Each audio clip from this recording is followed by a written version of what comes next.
4월 29일 수요 예배를 우리 하나님 앞에 영과 진리로 드리겠습니다. 우리 먼저 함께 기도하겠습니다. 참 좋으신 아버지 하나님 감사합니다.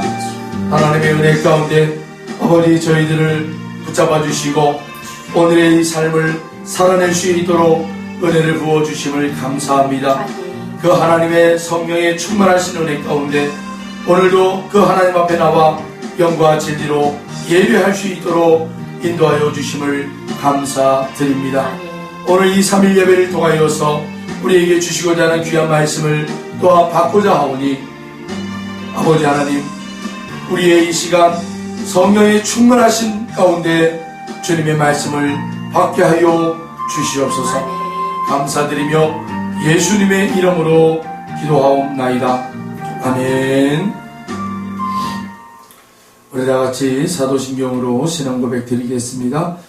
나는 전능하신 아버지 하나님 전지의 창조주를 믿습니다. 나는 그의 유일하신 아들 우리 주 예수 그리스도를 믿습니다. 그는 성령으로 잉태되어 동정녀 마리아에게서 나시고 본디오 빌라도에게 고난을 받아 십자가에 못 박혀 죽으시고 장사된 지 사흘 만에 죽은 자 가운데에서 다시 살아나셨으며 하늘에 오르시어 전능하신 아버지 하나님 우편에 앉아 계시다가 거기로부터 살아있는 자와 죽은 자를 심판하러 오십니다. 나는 성령을 믿으며 거룩한 공교회와 성도의 교제와 죄를 용서받는 것과 몸의 부활과 영생을 믿습니다. 아멘. 예, 오늘 우리에게 주시는 말씀은 마태복음 9장입니다. 마태복음 9장 13절 우리 한 절만 보겠습니다.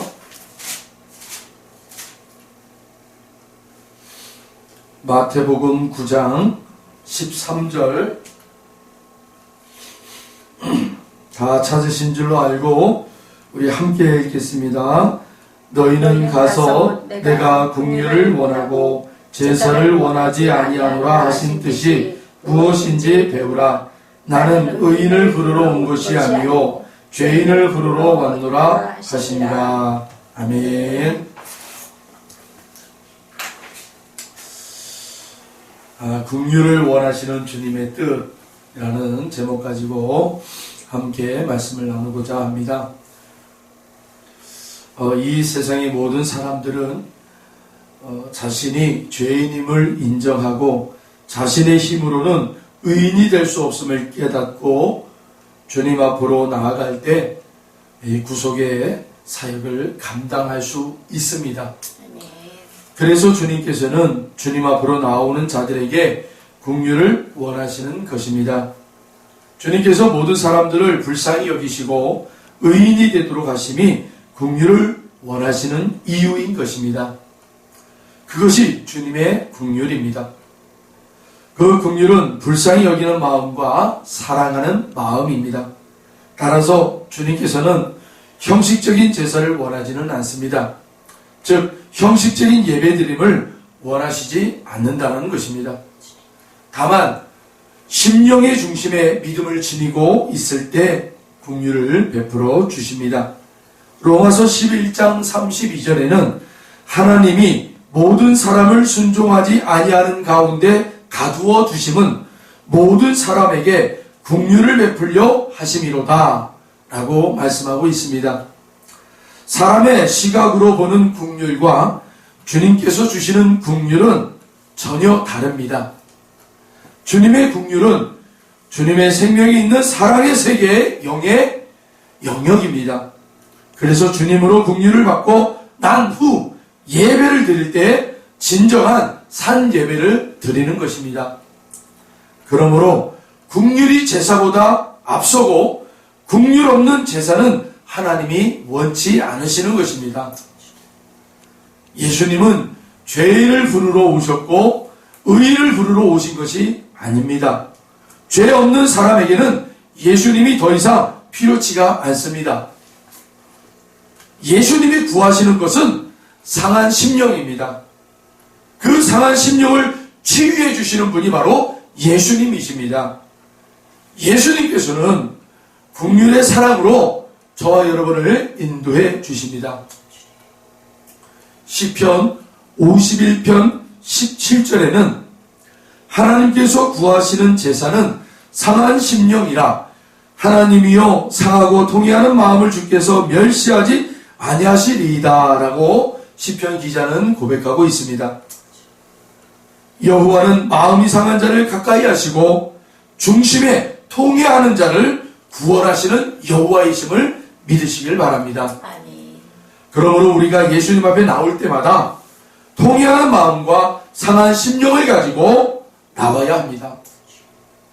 지금 지은 죄가 없다고 하더라도 전에 지은 죄를 붙들고 애통하는 심령을 가져야 합니다. 또한 이 시대의 아픔을 끌어안고 그렇게 애통하는 마음을 가지고 주님 앞에 나와야 하는 것입니다. 다윗은 범죄한 후에 침상이 뜨고 요가 적시도록 회개하였다라고 성경은 기록하고 있습니다. 시편 34편 18절에 여호와는 마음이 상한 자를 가까이 하시고 중심으로 통회하는 자를 구원하시는도다. 사랑하는 성도 여러분, 여호와는 마음이 상한 자를 가까이 하신다라고 말씀하세요. 우리가 마음이 상한 자가 되기 위해선 애통하는 심령이 있어야 됩니다.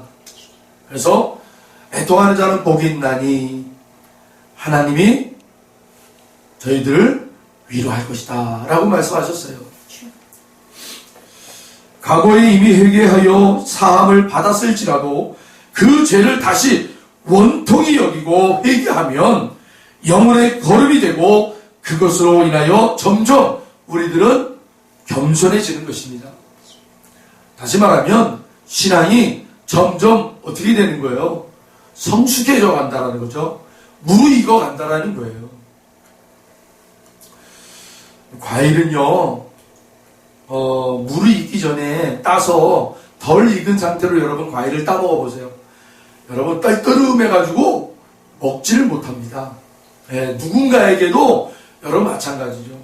성도가요, 이 상한 심령이 없고 애통하는 마음이 없으면 우리의 이 믿음이라는 것이요, 무르익지를 못합니다.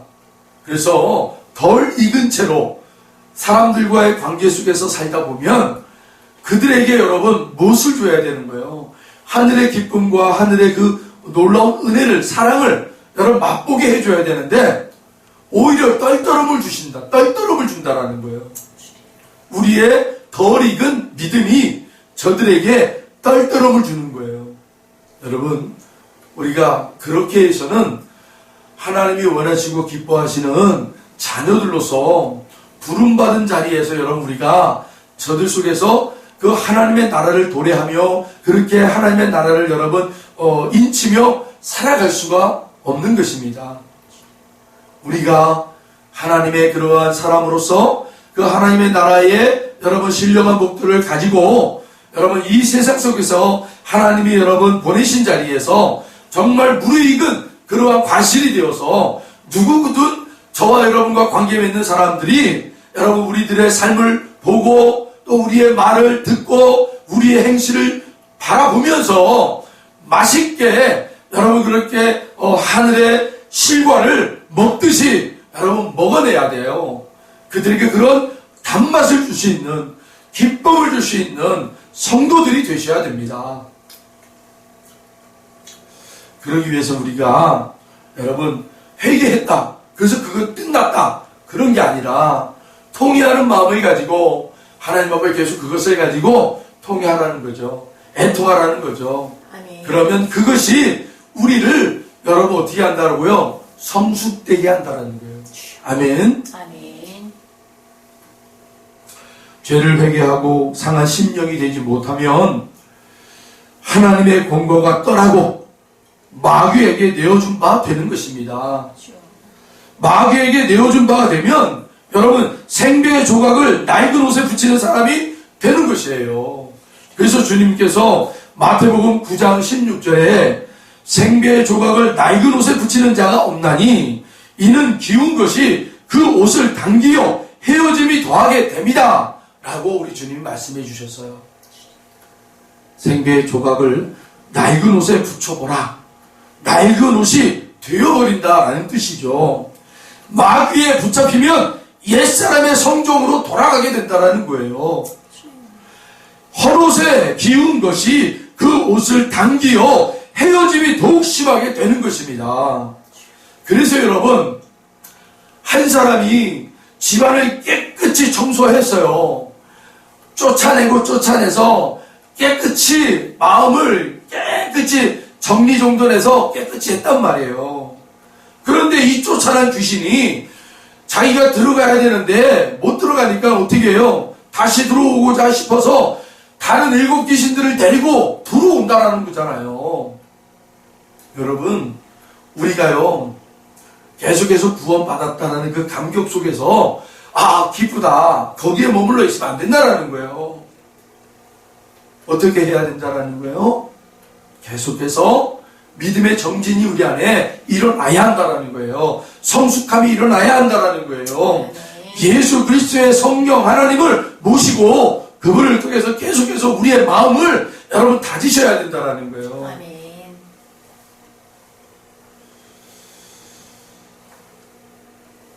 그래서 여러분, 우리가 그러한 신앙생활을 하지 않으면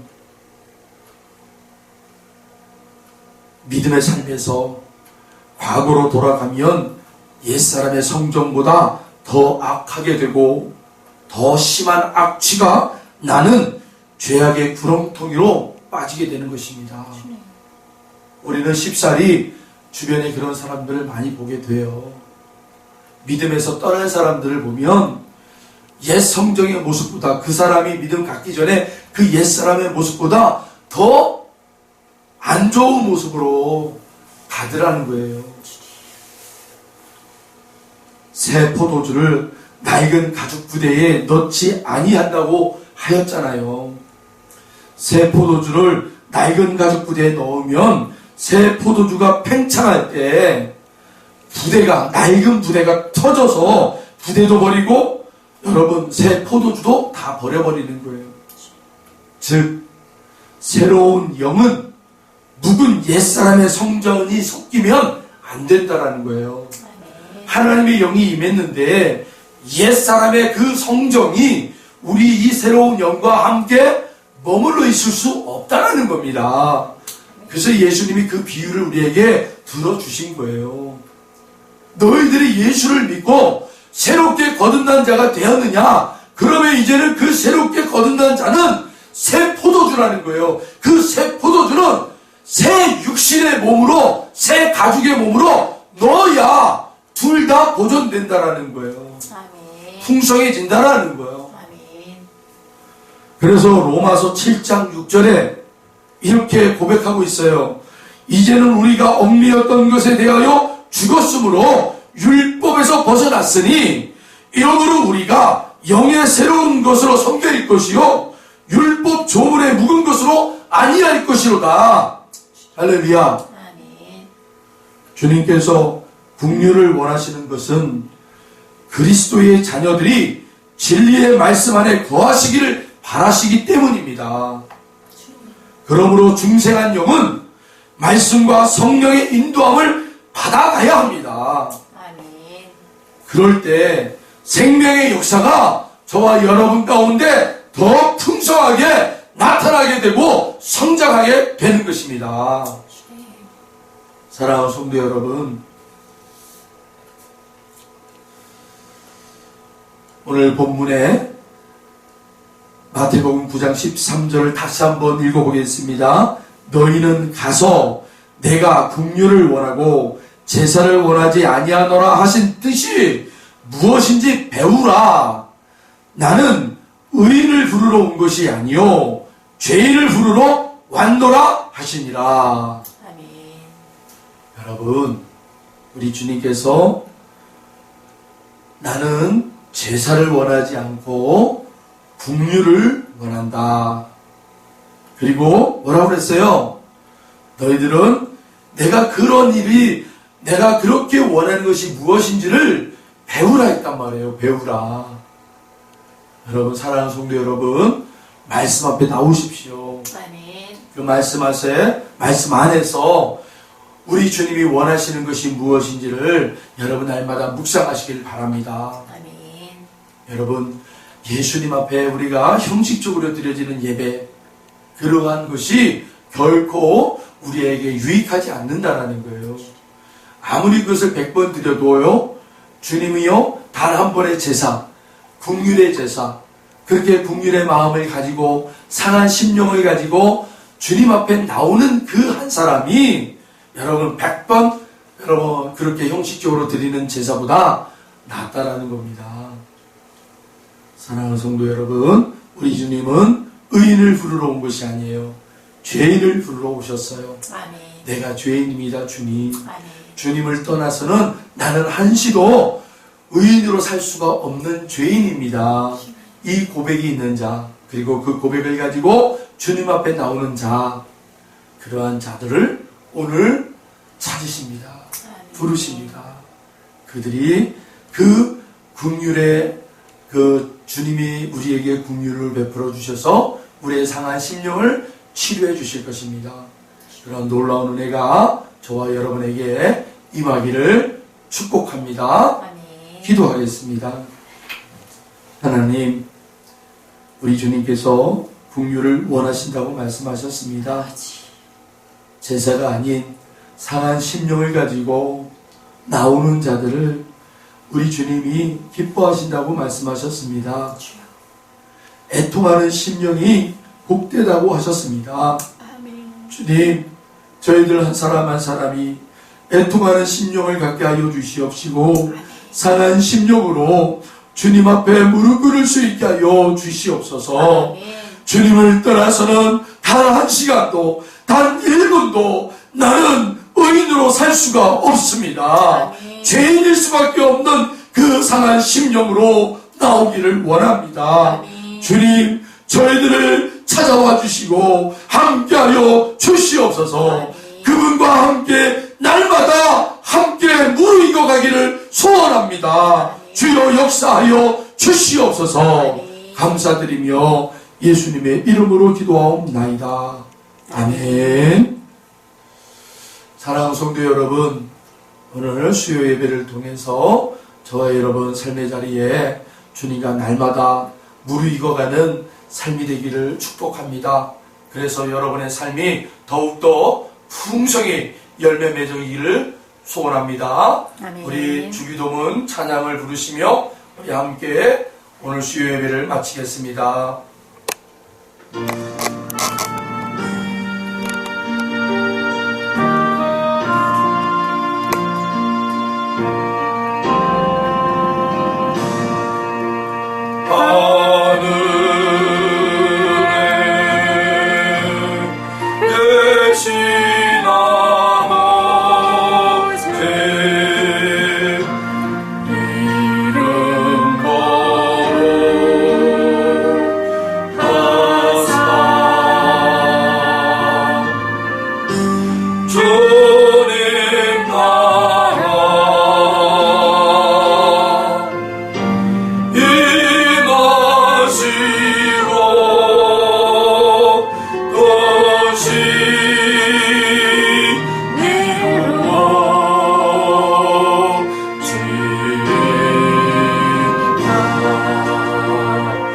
예.